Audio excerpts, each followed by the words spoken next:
Olá a todos, estamos aqui com o podcast Doutor Disbiose. É um podcast muito além do intestino.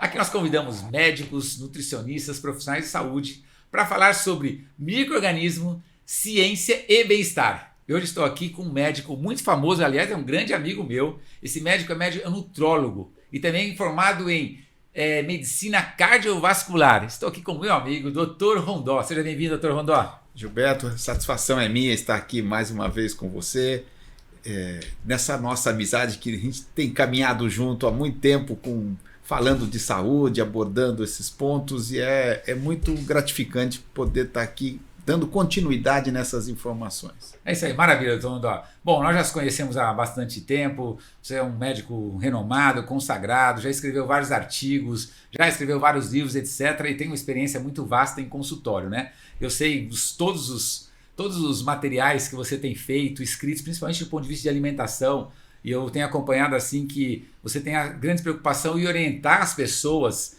a saberem a verdade sobre os alimentos, né? E por que a verdade sobre os alimentos? Porque provavelmente as pessoas, em algum momento, nós nos alimentávamos bem, ou pelo menos nossos antepassados, né? Nos alimentávamos bem, e nós somos fruto da sociedade que nós vivemos. E a sociedade que nós vivemos, muitas vezes, elas trazem a cada um de nós alimentos que não são tão saudáveis assim, né? Então, assim, se a sociedade antigamente tinha uma alimentação melhor, uma alimentação mais natural, mais integral, mais saudável, apesar de nós sabemos que a população cresceu e precisa de alguns artefatos da indústria, né, para que o alimento chegue a todos os lugares do mundo, o que aconteceu com a sociedade, com essa mudança, esse gap, onde a alimentação era boa, era saudável, e aí hoje não é tão saudável mais, né? Onde que as gerações se perdeu ou se perderam aí com relação a uma alimentação melhor? Gilberto, a verdade é o seguinte, nesses últimos 150 anos, teve uma mudança importante e vem tendo progressivamente, quanto mais próximo da atualidade, mais mudanças têm ocorrido. E isso tem alterado até a forma de entender de muitos médicos, que precisam compreender, deixar de pensar como se pensava. Por quê? Um exemplo para você ter noção e para todos. Nós temos que pensar em saúde mitocondrial. É onde gera energia, é onde nós vamos ter condições de ter um funcionamento saudável. E isso também tem influência no intestino. Tá? Há 150 anos atrás, como eu te falei, as nossas mitocôndrias produziam uma quantidade X de mitocôndrias. Há 150 anos atrás, as nossas mitocôndrias produziam uma quantidade significativa de ATPs, que é a unidade de energia. Tá? Hoje ela produz 75% menos. Por quê? Pelos fatores ambientais que estão influindo e causando essa disfunção de mitocôndria.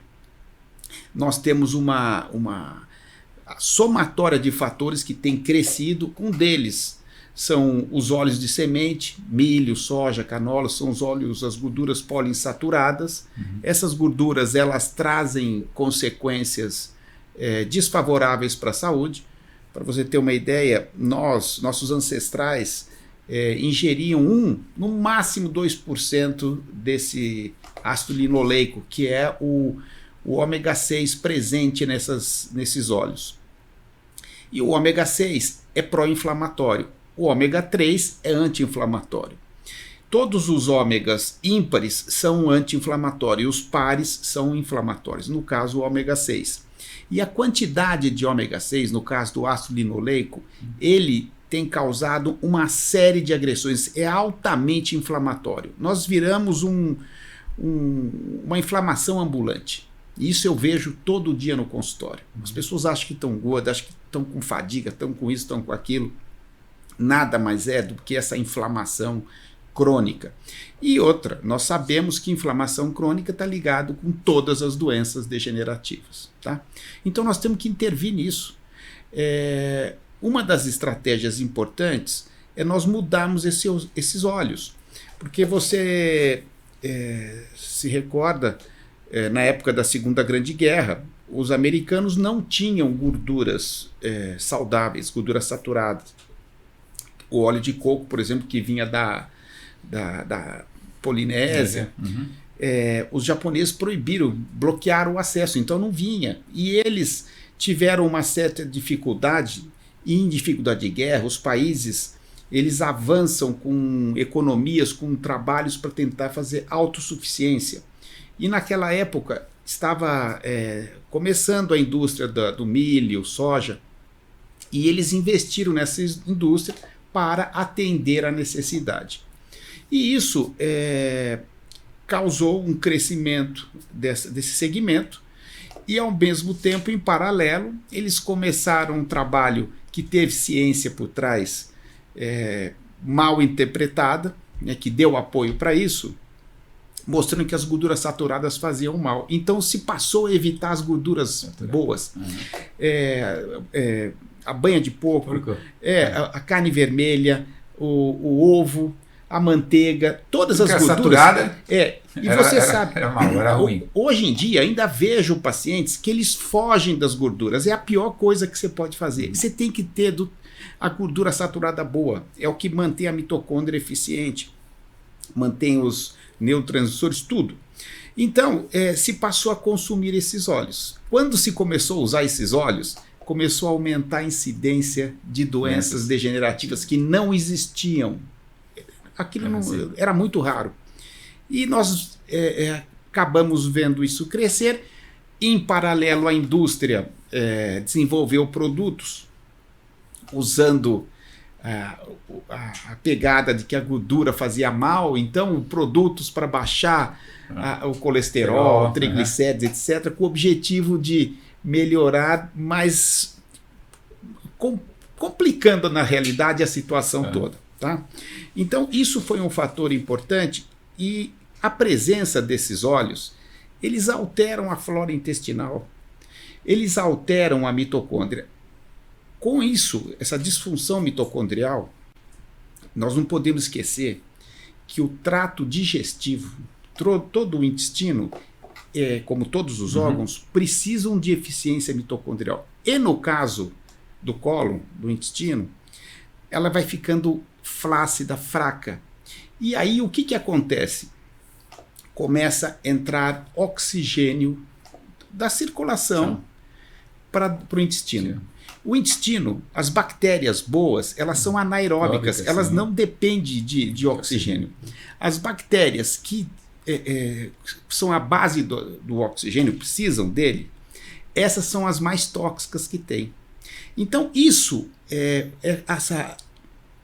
seria um leaky gut, só que começou do processo inverso.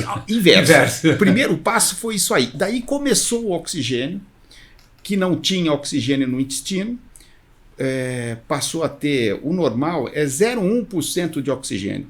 O oxigênio que nós estamos respirando é 20%, 21% na atmosfera. Então, o que está na circulação acabou indo para lá e alimentando essas bactérias desfavoráveis. Que aí começou a causar o leaky gut também ao contrário, permitindo que toxinas, elementos que não deveriam atravessar essa barreira, entrassem na circulação. Então foi em mão dupla, foi via dupla, digamos assim. Entrava a toxina do intestino para a corrente sanguínea e o oxigênio da corrente sanguínea ele voltava para o intestino. O primeiro ponto foi exatamente a disfunção mitocondrial que abriu essas portas, daí desequilibrou tudo. Você entendeu? E as bactérias gram-negativas aeróbicas, poderosas, cresceram muito, né? Paralelo a isso, se começou a usar antibiótico. Também foi depois da Segunda Grande Guerra. Se descobriu o antibiótico. E o antibiótico é uma coisa interessante. Eles observaram que quando usavam pequena dosagem nos animais, no frango, no suíno, no bovino, o animal ganhava mais peso em menos tempo. Então se começou. Você precisava. E isso foi muito importante, e é muito importante no sistema de confinamento, que é onde está. Nas aves, você pega, por exemplo, o frango, não se comia frango. Frango era raríssimo, porque era uma carne dura, ninguém queria. E foi aí que começou o antibiótico. E aí, cresceu o consumo de frango, a carne branca, maravilhosa, saudável, pregaram isso e todo mundo comendo isso. Então, tem o antibiótico e esses animais estão comendo o quê? Ração, milho, soja, canola. Tá certo? Então, esse é o grande vilão da história, porque esses animais são monogástricos, como nós.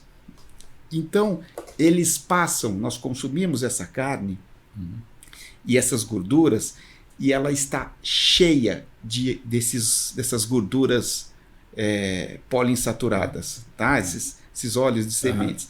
E isso é altamente tóxico. Acaba com o animal e nós ainda absorvemos isso. Quer dizer, nós temos o antibiótico que está detonando o intestino de todo jeito. Ainda recebemos isso que por si só já agride e ainda altera a função mitocondrial. Quer dizer, é um estrago, é uma explosão de agressão. E aí as pessoas, hoje em dia, acham saudável comer frango, comer suíno. No mundo ideal era perfeito, mas nós não estamos mais nisso. Agora, você pega o bovino, é diferente. Ele não é monogástrico, ele tem rumen. E essa diferença, o que acontece? Como passa por mais de uma câmara gástrica, ele transforma esse óleo poliinsaturado em gordura saturada boa. Então, não vou dizer que é 100%, mas melhora muito. Tá? Lógico, o ideal é o animal criado a pasto. Esse, sim, não tem nada desses óleos. Então, é o que nós temos que procurar, mas dentro do possível. Então, a carne vermelha, cada dia mais, ela se torna um produto excepcional. Né? Que mais? Essas bactérias que estão no intestino, voltando, com esse antibiótico de pequena dosagem, mata as bactérias boas e ruins. Só que tem um detalhe, as bactérias ruins, elas se recuperam, elas se proliferam com muito mais rapidez que as boas. Você entendeu? E ainda em paralelo a isso, a indústria do alimento refinado, industrializado, e o que aconteceu? Todos têm incluso esses óleos de semente, que são óleos baratos, que são usados nesses produtos. Então nós estamos recebendo isso de todo lado.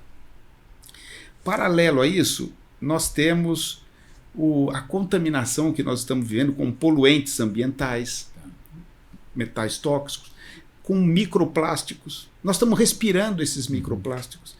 Isso tá, você vê os oceanos, hoje você come peixe, você não sabe se ele tem gosto de peixe ou gosto de plástico, tá certo?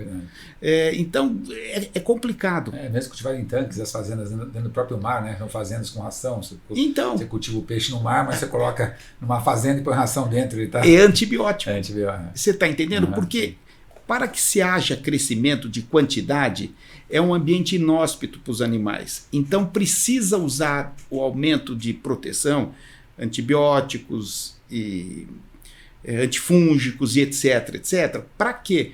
Para que chegue até o fim do ciclo e dê lucro. Você entendeu? Então isso tem um lado adequado que tem que ser feito, mas as consequências para a saúde não são favoráveis. Então, agora, doutor Rondol, você tem falado assim, quando você fala muito assim, tanto da mitocôndria, o liquigante, ou quando você vazou aí no intestino, abriu essas brechas no intestino, eu trabalho com suplementação nutricional há 36 anos, então eu participei de muita mudança de conhecimento e informação, e às vezes informações muito distorcidas. Agora, eu não me lembro há 15 anos atrás, há 20 anos atrás, eu não me lembro em nenhum momento ouvir a palavra desbiose. Eu acho que eu ouvi pela primeira vez em 2017. Né? Antes disso, nunca tinha ouvido falar de desbiose. Tinha falado, a única coisa que eu tinha ouvido falar no intestino, né, era, por exemplo, flora intestinal. Né? Sabe, você tomou um antibiótico, destruiu a flora intestinal, então você tem que ter algum tipo de suplemento alimentar para você reconstituir a flora intestinal. Mas até isso era basicamente isso. E intestino até então, até hoje, para uma boa parte da população, para ela achar que o intestino é bom ou ruim, ou funciona bem ou funciona ruim, ela só está associada diretamente ao intestino grosso, ao processo de evacuação, né? Que as pessoas falam intestino, como seu intestino? Vou 2 vezes ao banheiro por dia, vou 3 vezes, vou 1 vez, vou a cada 2 dias. Então ele é constipado, né? Ele é preso. Ou seja, na verdade isso é o ponto final, vamos dizer assim, era o final, né? Nós temos muito antes, né? A desbiose acontece muito antes. Agora eu sei que você já fala desse tema, desbiose, assim, muito antes do mercado falar ou de explodir. O que eu tenho visto agora nos últimos anos é que explodiu esse tema de desbiose junto a nutricionistas, a médicos nutrólogos, muito nos Estados Unidos, muitas publicações, né, falando sobre isso. Fala um pouquinho para mim, Rondó, o que é esse assunto de desbiose, como que ele começou na sua vida, que você já fez, que você já batalhou nesse sentido de mostrar para as pessoas que existe a desbiose, que a desbiose é consequência de doença. Mas fala um pouquinho desse tema relacionado a intestino aí, da sua experiência. Olha, Gilberto, eu me formei em 83, fiz a minha parte de cirurgia geral e depois comecei a cirurgia vascular, e a pessoa que eu era assistente se interessou por essa medicina mais naturalista, essa parte toda. E eu fiquei encantado com aquilo, né? E eu já tinha até passado no exame para fazer minha especialização na França. Eu falei, doutor Guilherme, eu acho que eu nem vou, eu não quero, isso aqui é o que eu estou buscando na minha vida, eu não sabia o que eu estava procurando na medicina, essa aqui é a resposta. Ele falou assim, não, você vai fazer tudo de cirurgia vascular. Depois você... 85. Nossa. E aí, mas eu já estava viajando com ele muito para fora, e comecei a ter contato com essa parte de desbiose, de probióticos. Isso já estava uma febre nos Estados Unidos. E passei, na época, já era sócio, entrei de sócio da American Academy of Environmental Society, a American College of Advancement in Medicine, que eram as duas sociedades mais enfocadas nisso. E se falava muito disso o tempo inteiro. Então, eu fui aprendendo isso. Como é que eu posso dizer? Aquilo foi entrando na minha formação logo do início, se você for pensar. Né? E mudou meus conceitos. E só que daí eu tive que ir para a França fazer minha especialização, fiquei lá e olha, por incrível que pareça, eu ainda iniciei o trabalho dessa parte lá no serviço na França, num serviço enorme, poderosíssimo, tratar diabéticos com isso, curar úlcera. Eu mudei todo o sistema, me abriram as portas. Legal. Então foi uma coisa legal. Então eu continuava ligado, estudando me empenhando na cirurgia, mas também estudando essa outra parte. E aí eu voltei, fiquei um pouco de novo com ele, depois demorou uns anos lá, né? Mas já fazendo lá devagarzinho. E aqui ele falou assim, você não tem mais nada para aprender aqui, agora você tem que ficar nos Estados Unidos. Aí eu fui para lá. Aí ele vai para esse lugar, aí eu fui. E aí eu fui fazendo uma caminhada. A minha escola, naquela época, não tinha assim, agora é aula de nutrição, hoje é aula de oxidologia, não, eu ia em lugares distintos dos Estados Unidos para ficar com as pessoas certas, você está entendendo? Então eu fiquei com os mestres que criaram, porque eles também estavam no início. E Gilberto, quando você tem muita informação na cabeça e poucas pessoas estão preparadas para te ouvir, é uma coisa impressionante. Então quando vem alguém, um cara novo do Brasil chegando e querendo aprender, eles me adotavam. Eu era o filho deles, ótimo. Todos eles. Eu tive vários pais nessa caminhada. E em vários nomes super famosos que realmente me trouxeram uma bagagem diferenciada. Né? Eu pude conviver com o Linus Pauling, quem criou, quem cunhou o termo da medicina automolecular. É famoso na vitamina C. Exatamente, em Palo Alto. Eu fiquei em San Diego com o Bob Bradford, que foi quem criou todos esses exames de avaliação. Foi aí que eu comecei, era por aí que a gente fazia o diagnóstico de desbiose. Tá? E aprendi com ele lá. Né? Como se tratava a desbiose naquela época, não? Então, nós fazíamos o diagnóstico através de um exame de sangue, de célula viva, e na hora a gente via se tinha desbiose. E aí entrava o tratamento, e os resultados eram maravilhosos. Então eu aprendi desde o início a trabalhar desse jeito. E depois eu vou te contar o que aconteceu no Brasil com esse exame. Daí, de lá, eu ainda fiquei com o Robert Atkins, Dr. Atkins, Nova York, famoso. Que também era amigo dele, foi me apresentando assim, então eu fui convivendo com eles. Tá? Então tive vários professores assim, e depois na Europa também. Tá? Então, isso tudo... Mas praticamente não se falava de desbiose no Brasil na época? Não falava. Não, isso aqui não tinha. Só que eu aprendi a tratar daquele jeito. Para mim era aquilo. Eu não estava reparando o que os outros estavam fazendo, eu estava fazendo o que eu aprendi lá fora, todo o modelo que eu tinha. E quando eu voltei para o Brasil, o chefe da clínica médica de uma universidade super conhecida, que já me conhecia, porque me conhecia do consultório, da clínica do Dr. Guilherme, ele foi me visitar para ver o que eu estava fazendo, como é que eram esses diagnósticos, tudo. E eu mostrei para ele e tal. Eu falei, ó, tá vendo? Isso aqui é bactéria, tal, não sei o que, não sei o que lá. Ele pegou, saiu, foi embora. Cético não? Meio assim, cético, não meio... falou nada, sabe assim, né? Entrou mudo, saiu calado. E eu falei, bom, nem me passou nada pela cabeça que ele tivesse achado bom ou ruim. Sei. Eu tinha certeza do que eu estava fazendo, porque eu estava vendo os resultados nos pacientes. E foi engraçado, porque passou uns dias e ele falou, Rondó, não me fale de bactéria no intestino, isso não existe. Não tem nada disso na medicina, não tem nada descrito. Eu falei, olha, ele falou assim, você pode ter problema médico, processo médico, o conselho vai vir em cima de você. Eu falei, nossa. Aí eu fiquei meio assim, eu falei, bom, eu não vou falar nada, né? Mas eu não sei tratar de outro jeito, só sei tratar desse jeito, não tem, eu não consigo, é inconcebível quando você sabe de uma coisa e você não usar esse recurso. Senão você não está tratando, você está maquiando. E é o que eu vejo com muita gente. Hoje as pessoas estão começando a acordar. Então o que aconteceu? E tinha um outro exame também, com esfregaço, que a gente fazia o diagnóstico das doenças. E aí eu também via aonde estava a disbiose. Se era no intestino delgado, se era no intestino grosso, se era nos dois. E monitorava os tratamentos. Como você coletava esse material? Com gota de sangue. Então eu tinha um acompanhamento, uma coisa super simples, e tem toda uma metodologia. Sim. Foi estudado as imagens com as condições clínicas. E esse professor-chefe da clínica também me procurou e falou assim, Rondó, vamos pegar esse teu exame, vamos fazer um estudo para ver se ele funciona mesmo? E aí mandava residentes, que eles vinham com as lâminas, já aprenderam o material, me traziam as lâminas para que eu lesse as lâminas e falava para eles o que estava acontecendo, e eles anotavam. E eu não sabia de que paciente que era, não sabia de nada. E os pacientes eram de UTI. E lâminas repetidas, tinha de tudo. Aí o que aconteceu? 6 meses depois, ele me ligou. Falou, Rondó, tem uma notícia. Seguinte, o teu exame não bate com os exames da UTI. Eu falei, como assim? Ele falou, pois é, teus exames antevêm o que vai acontecer na UTI. Onde tem os exames mais sofisticados. Olha que legal. Ele falou assim, precisamos publicar isso. E publicamos no Congresso Brasileiro de Terapia Intensiva. Foi um sucesso.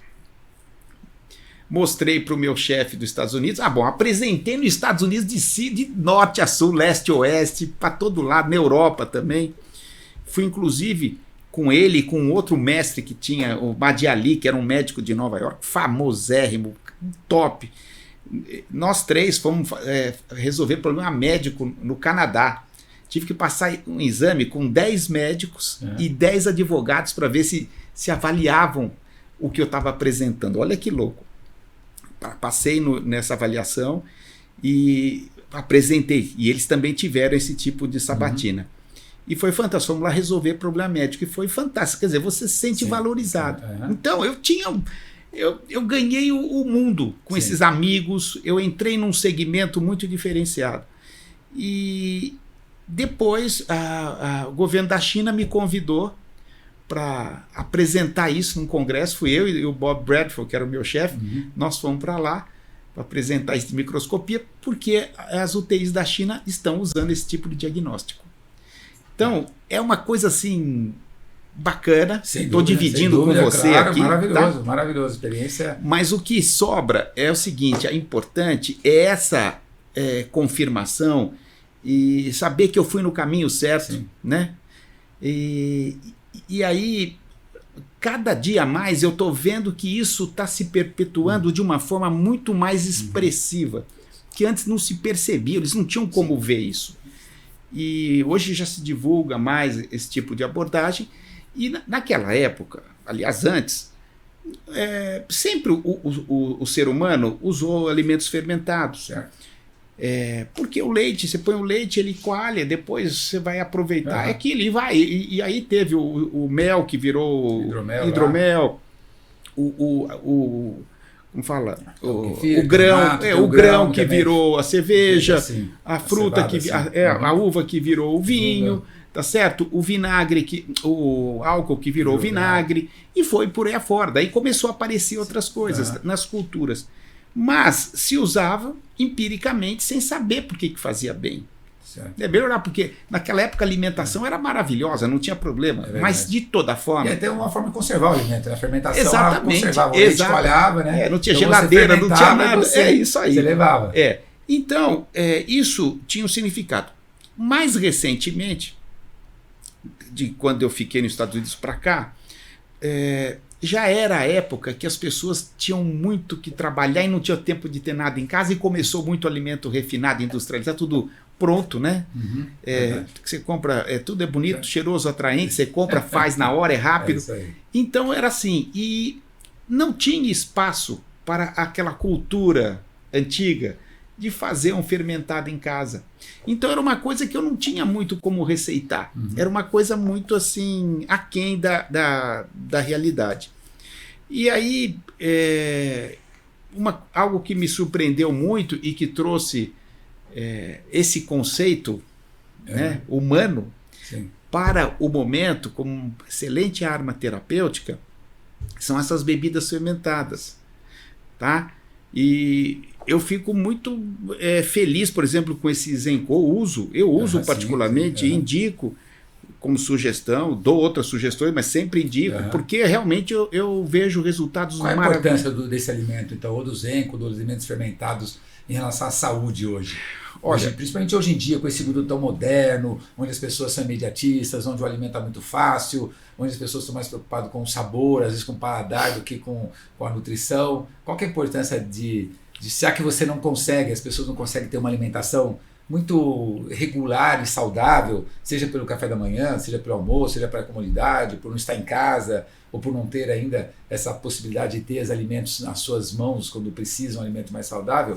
Qual a importância desse alimento fermentado para a saúde? Quanto ele ajuda e como que ele ajuda? Esse alimento é excepcional. Ele preenche uma lacuna que nós não tínhamos no passado. Não estou falando antigamente, nos nossos ancestrais, estou falando de 50 anos para cá. Sim, entendeu? Então, porque é só correria. Então, você ter um produto confiável, alguma coisa assim, e as opções que existem, isso aí ocupa um espaço muito interessante, porque ele vai ajudar a recolonizar a flora bacteriana.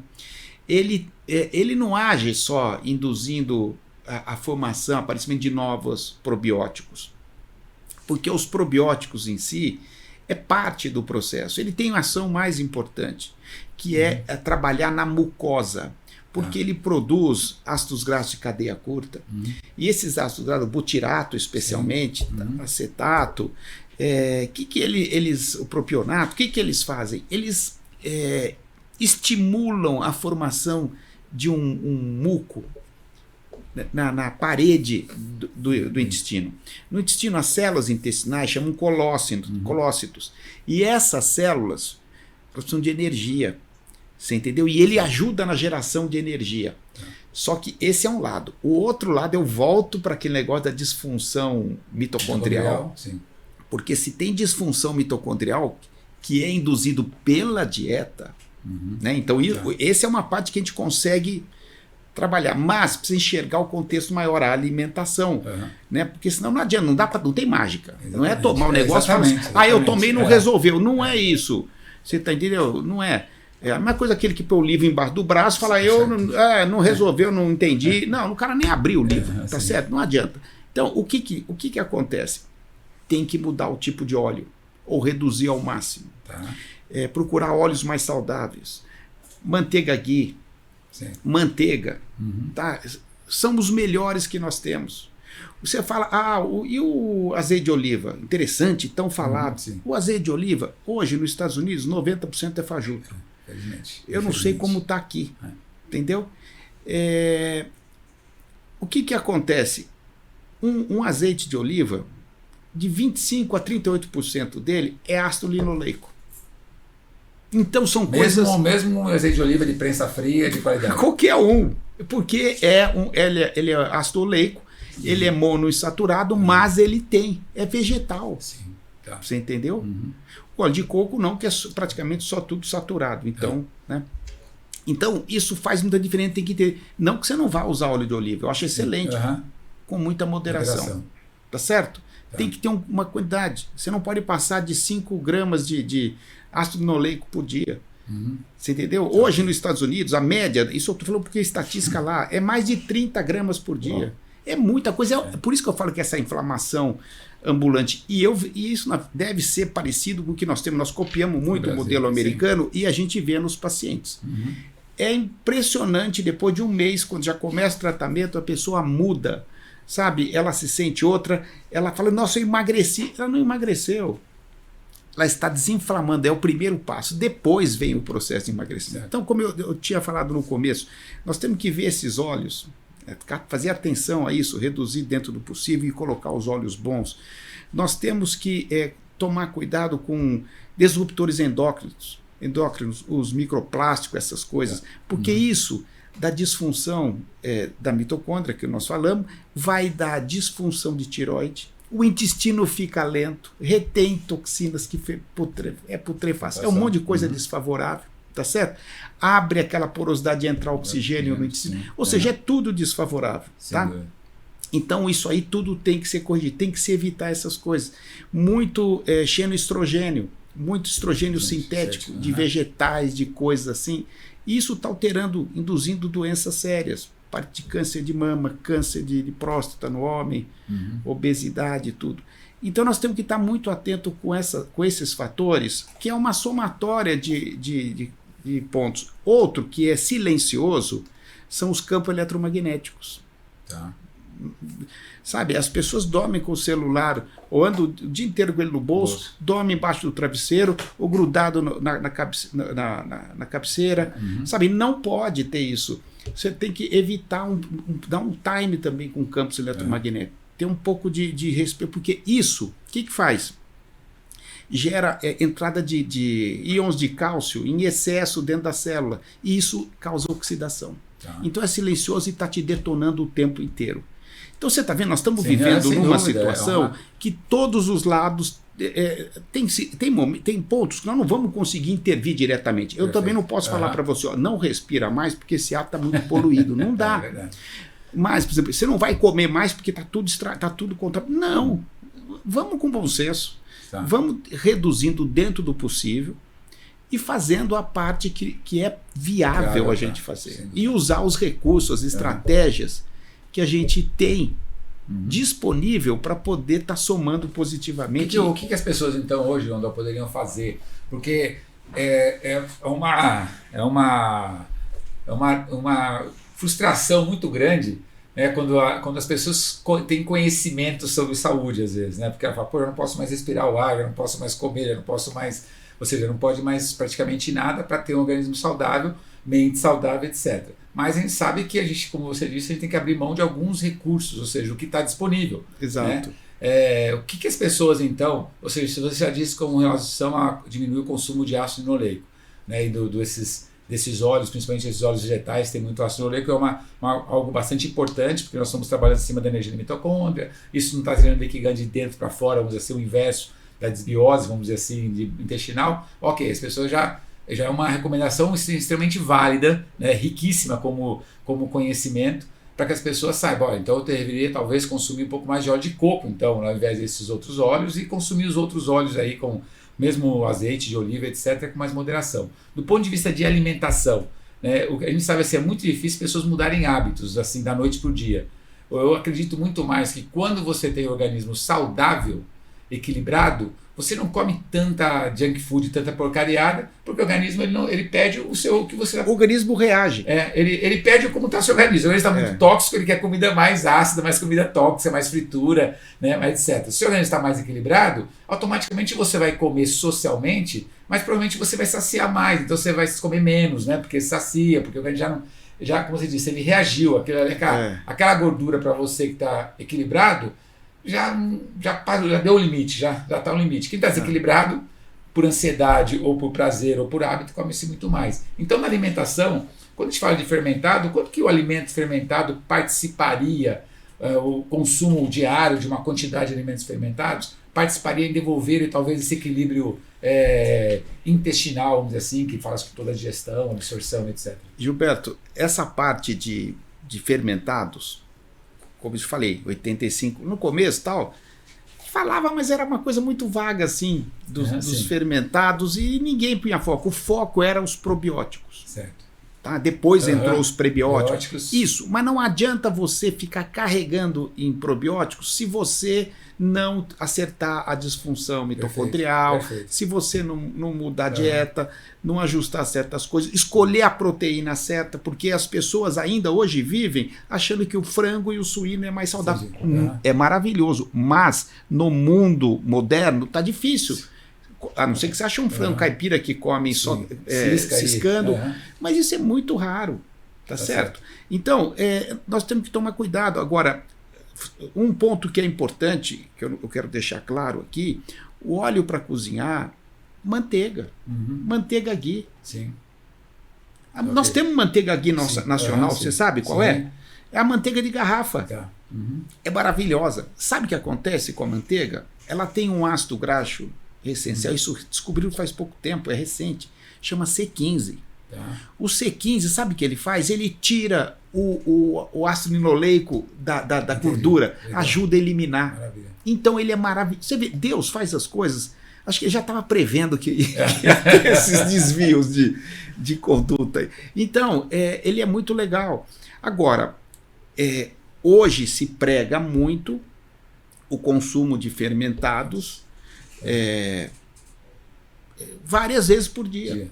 Tá. Você está entendendo? Claro que eu sempre oriento, não se deve começar com esses produtos. Eu vejo muita gente recomendando, começa numa dosagem forte, depois diminui. Não pode isso. Isso tem que ficar claro, porque é o seguinte, quando você coloca um produto fermentado, ou o mesmo probiótico, e você começa aquele trabalho e entra numa dosagem muito alta, muito forte, você causa die-off, ou seja, você mata muita bactéria ao mesmo tempo, e a bactéria, na membrana da bactéria, ainda mais da bactéria ruim, tem uma substância chamada endotoxina, que vai formar os lipossacarídeos, que são os grandes vilões, destrói toda a mucosa. Então, você tem que vai aumentando aos poucos, faz uma dose, por exemplo, Entendi. Usa um tempo e depois aumenta a dose. Não começa a dose alta. Não. Muitas bactérias, essas bactérias vão morrer. Deixa ter um equilíbrio um pouco melhor, depois também. Você pode... Claro, e eu vejo muitos perfeito. artigos hoje falando, usar várias vezes. Entendi. Então, isso é engraçado, porque eu estou olhando de fora, eu vejo lá como falava e como nós estamos hoje. Entendi. Mas como estão falando hoje, não aqui, como eu vejo de lá, porque eu continuo ligado com tudo, com todos eles, com o meu sistema todo de lá. Então, eu vejo o que está acontecendo, entendeu? A orientação mais atual. E mesmo porque, outro fator que pode ser, por causa do antibiótico, do ácido linoleico, dos óleos, os microplásticos, tá certo? O campo eletromagnético, tudo isso está detonando a gente. Tá certo? Então nós temos que dar um suporte melhor, né? E ainda bem que a gente tem um recurso que pode estar somando positivamente aí e protegendo a mucosa. E o fermentado, o que é interessante, ele além de multiplicar, que ele vai gerar uma diversidade de bactérias, e o organismo precisa disso. Quanto mais diversidade, o que eu acho muito interessante é um produto que tem vários tipos de frutas, vários tipos de vegetais diferentes no mesmo coisa. Não é aquele fermentado que é de um produto só. Por quê? Quando você tem essa diversidade, a fruta, ou o grão, ou o vegetal, o que é o cereal, o que acontece? Ele vai tá liberando bactérias que são específicas de cada vegetal. Então isso traz... É isso que nós precisamos. Nós precisamos dessa diversidade. E então isso traz um exército uma abordagem muito mais segura, mais ampla. Não é Perfeito, monoterapia, perfeito. é multiterapia. Terapia. E isso eu acho sensacional porque você ganha muito tempo no tratamento. Tá Verdade. certo? Então, Perfeito. é algo que me deixa muito assim motivado Uhum. com essas abordagens assim quando eu consigo achar Sim, isso, sim, aham. né? E a gente consegue, nesse caso aqui, achar esse tipo de abordagem, e eu acho bem bacana. Perfeito. E Mas que bom. Doutor Rondó, foi um prazer enorme então, estarmos aí junto nesse podcast Doutor Desbiose. Para encerrar, queria que você deixasse uma mensagem para as pessoas de casa sobre saúde, bem-estar, sobre qualidade de vida. Fique à vontade aí para que a gente possa encerrar isso aí com a sua mensagem final. tá, Gilberto, o que eu queria passar é o seguinte: olha, Deus nos deu saúde, cuide dela, faça a sua parte, não deixe a coisa andando de qualquer jeito, seja responsável pela sua saúde. Sabe, agora quando a pessoa perde a saúde, aí ela fica correndo atrás, aí às vezes já não dá mais para fazer nada. Agora, você quer ter longevidade, você quer envelhecer, por exemplo, com 40 anos parecendo 30, 50 anos parecendo 40, ou você quer ter 50 parecendo 60, 60 parecendo 70, cheio de remédio para tentar compensar todas as doenças degenerativas que você acabou deixando se alojar no seu organismo? Não, lute. Não quer dizer que tudo a gente consegue, mas nós temos obrigação de fazer. Isso é uma responsabilidade nossa. E tem mais, nós temos que pensar também nos nossos filhos. E nós, como médicos, como da área da saúde, nós temos obrigação de educar, mostrar, insistir no sentido de que as pessoas acordem para esse lado, porque as pessoas ficam na correria do dia a dia para resolver as suas outras situações e isso passa a ser insignificante. Essa é a essência da vida. É isso que eu tinha a passar para vocês. Satisfação estar aqui. É muito bom ver o trabalho do que está sendo feito, de ter um recurso que é uma luva que cabe perfeitamente no que nós precisamos nos dias atuais. Parabéns, Gilberto. Parabéns ao trabalho de vocês. Isso só fortalece o meu coração e fortalece também a saúde de todos nós. É isso. Um abraço. Obrigado, estive aqui com meu amigo, médico nutrólogo, doutor Wilson Rondó Júnior. Obrigado, Rondó.